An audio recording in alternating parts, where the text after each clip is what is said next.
वो शिव जी की तपस्या कर रहा था। उसने 3 प्रकार से शिव जी की तपस्या की। उसने थोड़ी देर में शिव जी प्रसन्न होकर उसके साथ आए। उसने कहा, भस्मासुर पुत्र नेत्र खोलो। शिव जी ने दोबारा कहा, भस्मासुर पुत्र नेत्र खोलो। तीसरी बार भस्मासुर ने नेत्र खोले। उसने कहा, प्रभु मैं धन्य हो गया, आपने मुझे दर्शन दिए।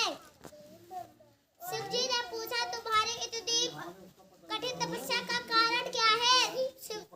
भस्मासुर ने कहा, मुझे ऐसा वरदान चाहिए, मैं जिसके भी सिर पर हाथ रखूं वह जल जाए। शिव जी ने बिना सोचे समझे तथास्तु बोल दिया और चले गए। उसके बाद भस्मासुर जोर जोर से हंसने लगा। हा हा हा हा हा हा। मेरे पास वरदान है, मैं जिसके भी सिर पर अपना हाथ रखूंगा वो भस्म हो जाएगा। लेकिन यह दान सच है कि झूठ? उसने सोचा कि मैं क्यों ना इस वरदान को शिव जी पर ही हाथ लगा दूंगा और शिव जी की पत्नी पार्वती से शादी कर दूंगा। वह बहुत सुंदर है। वह यह सोचकर पड़ा कैलाश। वहाँ शिव जी ने अपने ध्यान लगाकर यह सब कुछ देखा और उसने कहा कि यह भस्मासुर तो मेरे पीछे आया, मैं बिना सोचे समझे इसको वरदान दे देता हूँ और ये मेरे पीछे ही पड़ जाते हैं। शिव जी वहाँ से भाग गए। फिर भस्मासुर वहाँ पहुँचा और शिव जी के पीछे भागने लगा। शिव जी जोर से दौड़े और विष्णु भगवान के पास पहुँचे। विष्णु भगवान ने, शिव आप इससे दुखी क्यों है? आप मुझे बताइए, मैं आपकी सहायता करूँ।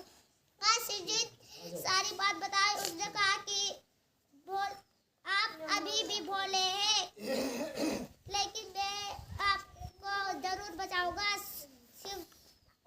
विष्णु देव ने कहा कि तुम यहाँ पे छिप जाओ।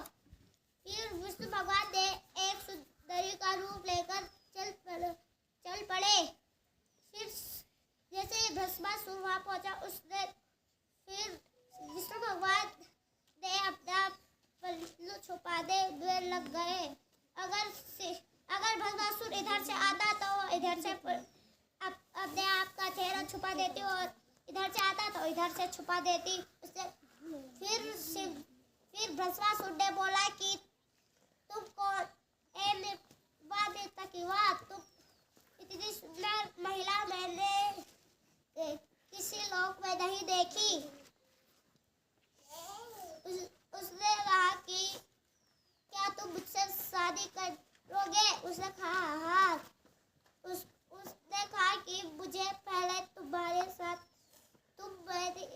एक शर्त करना चाहोगे। अगर तुम जीत गए तो तुम मेरे साथ शादी कर सकते हो।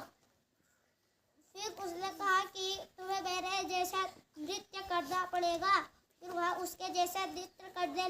थोड़ी देर बाद विष्णु भगवान ने अपने सिर पर हाथ रख दिया और भस्मासुर ने भी देखकर हाथ रख दिया और वो भस्म हो गया। Thank you.